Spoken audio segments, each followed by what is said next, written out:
задоволство ми беше денеска што успеавме да ја означиме 20 годишнината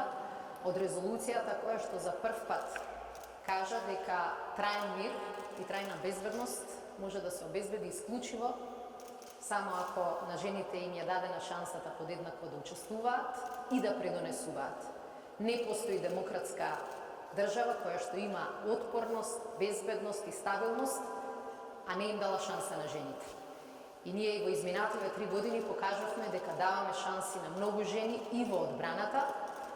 и мислам дека тоа покажа резултати и во секторите кои не се доживуваат како сектори каде правичноста и еднаквите права на мажите и жените им изгледале многу важни. Покажавме дека во 3 години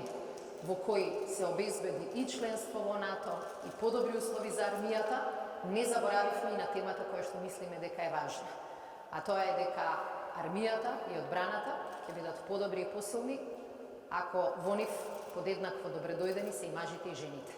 Сакам да се заблагодарам и на UN Women и на Обединетото кралство за тоа што видоа дека на оваа тема можеме да работиме заедно, а пред се да честитам на многуте мажи и жени во Министерството и во армијата, кои што во изминативе 2 години се вложија сериозно и како резултат на нивните напори денеска имаме средина која што е многу поотворена кон жените, имаме жени на високи позиции кои што се многу побројни и имаме што како членка на НАТО да покажеме со сопствен пример и со сопствен резултат.